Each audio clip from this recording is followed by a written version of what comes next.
How we doing today? Welcome back to another episode of Scott's Quick Cash Class, where we're going to bring you the interesting topic of reading body language and what does it actually mean and just some other different cues. So if you've been following along, every day I'm bringing you 5-minute videos talking to you about different financial topics to help you guys and help me kind of understand this a little bit better. And I know this is a little off topic, talking about body language and being able to read people, but one of the things that I found out in one of my previous lives as a car salesman, and we talked, about some different tips and tricks on that. I have that in some other episodes. I'm going to give my wife a challenge and see if she can link down below this video, if she can link one of our car buying videos for that, so you can kind of get a twofer, listen to me here and then learn how to buy a car better. So what I like to talk about is just body language and how people how to read people without not necessarily listening to the words that come out of their mouth, right? Because interesting statistic that I found out a long time ago is that most of our communication has nothing to do with the words we say.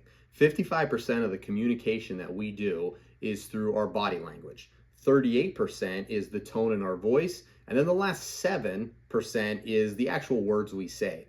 And if you want to challenge this, go up to your friends, somebody that you're really good friends with, and in a very serious tone and very coming at them, go up to them and tell them that you're really mad at them, right? And then do it in a friendly, jovial, ha ha ha, I'm really mad at you, right? They're gonna have two very different reactions because your body language and your tone are really what sets the path for what words you're actually saying. Now, obviously, words are important, and words can hurt, and words can mean a lot of different things, but if you pay attention to the other cues that people are giving you, it's going to give you a little bit of insight into what they're actually thinking.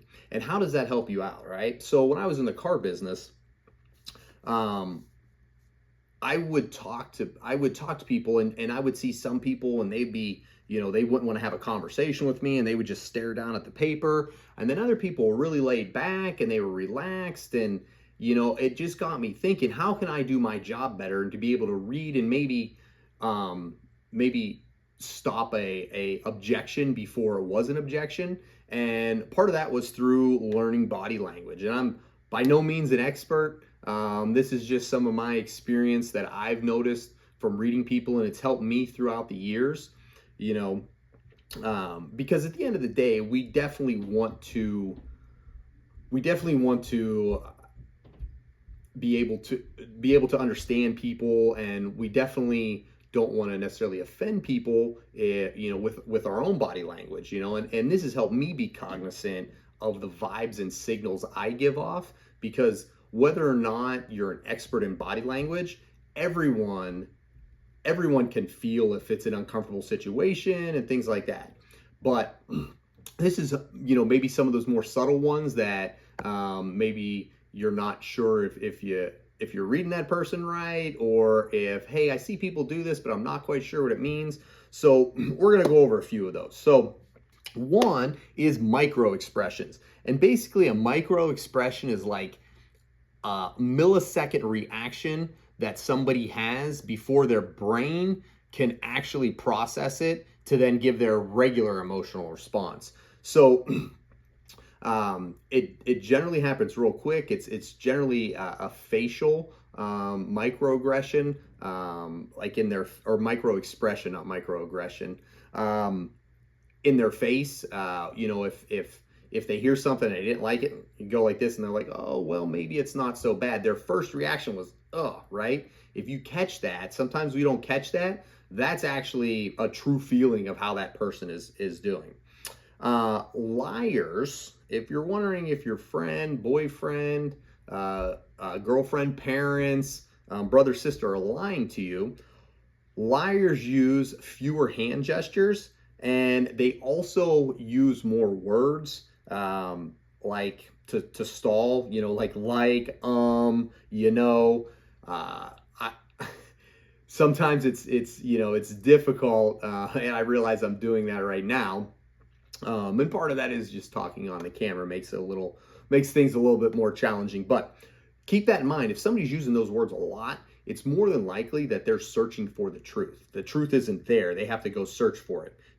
And also, your eyes tell a lot. If they go up and to the left, you're generally searching for something. Up and to the right is generally trying to recall something. So when you look to the left, you're generally trying to fabricate something. When you look up to the right, you're generally trying to retrieve old memories. A rising pitch at the end of the sentence. So we talked about tone, right? Tone sets a lot of how our voice goes over. So if people's voices get really high at the end of their sentences, sometimes it's not just excitement, sometimes they're trying to cover something up. Another one is foot direction. I know we don't necessarily stare at people's feet, but feet tell us a lot. Your feet will subconsciously go to where you want to go. And so if you're having a conversation with somebody, or you see somebody that looks like they're in an uncomfortable position, and their feet are turned towards an exit or away from you, they're definitely on a defensive and they want to leave. So just keep that in mind.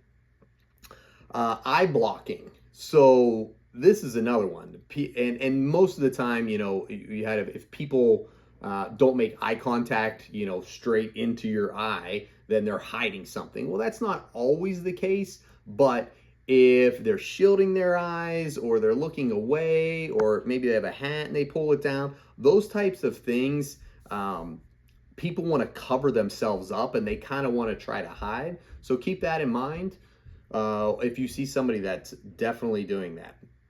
Lip compression.